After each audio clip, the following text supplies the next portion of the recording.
So what is the most important thing in a photograph? Has anyone ever asked you that question, or perhaps have you thought about that yourself?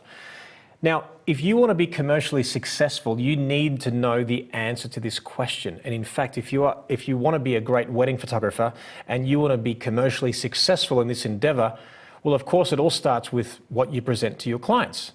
So what is the most important thing in a photograph? I want you to think about it in your mind right now.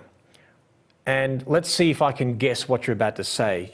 Some of you might be technically orientated. You might be maybe saying, well, it's lighting, it's emotion, or it's feeling, it's the story. It could be any number of those things. It just could be something technical. But I'm here to tell you that it'll surprise you what the answer to this question is, because it's actually even more obvious than you think. If I was to show you a photo like this, would you call this an award-winning photograph? Well, no. First of all, it's straight out of the camera. There's no Photoshop. It's literally straight out of the camera. This is basically a family portrait. We've got the groom here, the mum and dad, and the two brothers, okay? This basically tells us what this family looks like. That's pretty much it, okay? Now, if this was, let's say if this was you, okay? So you were this guy, and this photograph was shown to you, you would get the overall sense of the photograph, but then you would go straight to who you are and say, do I look handsome in this photograph? Well, I've got one chin, great, my eyes look good, I look slim, got a nice smile, I like this photograph, this is a good photograph. So what happens is that when we look at a photograph of ourselves, we first ask, do we like ourselves in this photograph? Do I look cute? Do I look handsome? Do I look cool? And so on. See, guys have three problems aesthetically. You would say gut, as in, does my belly look big? Do I have a double chin? Do I have a bald head? Three problems. Guess what women have? Everything.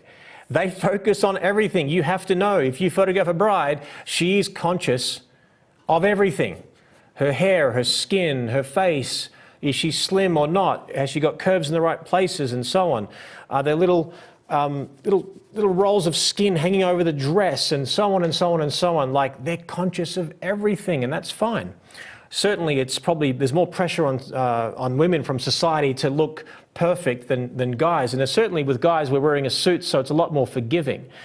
But what I'm saying is we have to know that most people just want to look cute and look beautiful and stuff. But is that the most important thing, really? Well, we'll come to that in a moment. After this photograph was taken, so this is a historical photograph, that this is what this family looks like. Now we get them to interact. Now it tells us a little bit more about, say, who they are, the way they interact and they have fun. Now, I come from a Greek background. I consider myself Greek, so I speak Greek. My parents are Greek-born, and we have a very huge, big Greek culture in Melbourne. So I understand, and I have two brothers. So there's three boys and parents, so I identify a lot with this family. So I know, and if you've ever seen My Big Fat Greek Wedding, the movie, or not exposed to Greek culture, there's a lot of truth to it, although it's quite over the top. Us Greeks, we're quite dramatic. We're over the top, and we celebrate, we're loud, and so on. So I got the groom in the foreground, and I got all the family and the parents to ham it up and scream and even slap the son in the head and all that kind of stuff. So you can see now that this photograph is a lot more meaningful. Now, do we still look good in the photograph? I would like to think that they all look pretty good, but it's actually becoming more meaningful, therefore it's more valuable. Well, now we're talking. Then I'm like, oh, come on, now give him a hug. He turns around, then the dad offers him a bit of a hug, and the brothers are totally into it. They're having fun, and then he hugs him. This would not have happened unless I somewhat directed it. And that's the thing, is that I believe, and my personal philosophy is that you are going to have moments where you capture because they're beautiful, they're in front of you. You happen to be with a beautiful, spontaneous, or loud, or obnoxious, or fun, or over the top, soft, cuddly, romantic, whatever it may be. There's going to be some polarizing emotion on a wedding day where your life is easy. You stand back with a long lens and you just shoot away, and you're the great photographer. Well, no, you just had great moments. I mean, it was pretty easy to click the camera. I believe A huge difference between a good photographer and a great photographer is that many photographers will just wait for the moment, and I'm encouraging you to make the moment because that is what will differentiate you. Let me explain even further.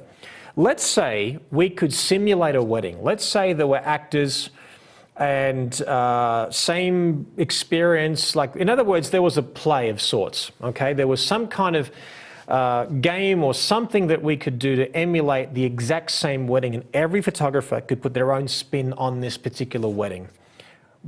How would we do that? What would make someone stand out? Now, if every photographer, let's say, was not, say, proactive, and you simply photographed this wedding photojournalistically, in other words, you didn't pose a single finger, and you just photographed this wedding as it happened, yes, is there skill as a photojournalist? Absolutely. How to be in the right place at the right time, how to anticipate moments, how to read energy, how to shift energy without saying a single word. What's more important, like where to stand, all these different things. There's absolutely a skill. How to crop, lens choice, exposure, all these different things, incredibly important. But let's say that every photographer that had this experience on this wedding that was simulating a real wedding, and we all photographed the same wedding, and who would stand out? Well, I'm suggesting that as a photojournalist and things happening in front of them, if this wedding was, let's say, a boring wedding, let's say, and I say that with a bit of a whisper because everyone likes to think their wedding is exciting and beautiful and all that kind of thing. It might just be one of those weddings where everyone's a little bit nervous. Maybe the family dynamics are a bit challenging. Maybe the parents are broken up. Maybe they're barely on speaking terms. Maybe an uncle has just passed away. Maybe the wedding was a bit modest. Maybe they just lost their home. Who knows what happens? But a wedding sometimes is not a fairy tale. In fact, out of 20 weddings, maybe one is a fairy tale. And yes, as a helpless romantic, I like to believe in love, and I do believe in love, and I believe that the love is there. And sometimes what you have to do is just give people permission to feel beautiful about themselves, about each other and the story, and that's where the true magic happens. So I'm suggesting that my approach to photography is not, dare I say it, a lazy one. Sit back, hope for the best. No, it is proactive. So let me show you an even better photograph of this family. So we photographed that safe one, looking in the camera, smiling, great.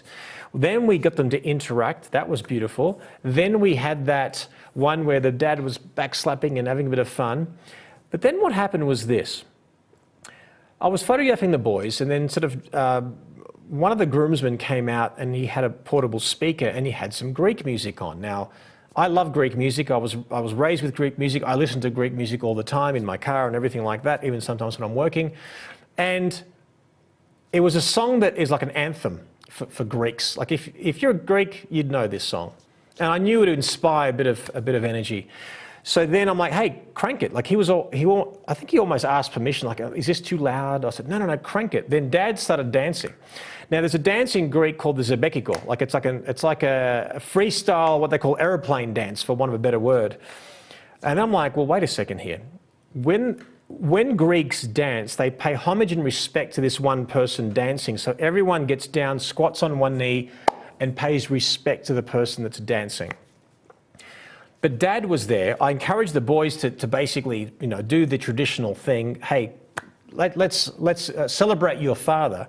Then I got one of the groomsmen to grab the mother out, and all of a sudden now we have Mum, Dad dancing, being celebrated by the actual their sons.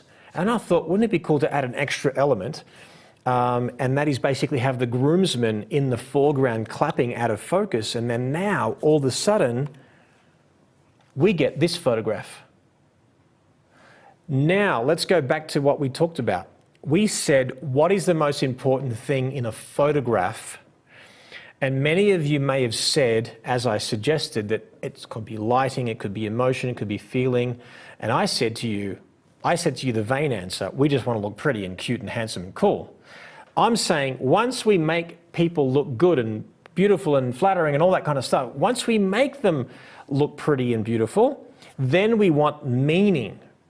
And what I'm trying to say to you is that for me, being Greek, having two brothers, being in the Greek culture, understanding what happens here is, for me, this now raises in value? Was it an incredibly difficult photograph to take? Well, if they were doing that on their own, I would have photographed that photojournalistically.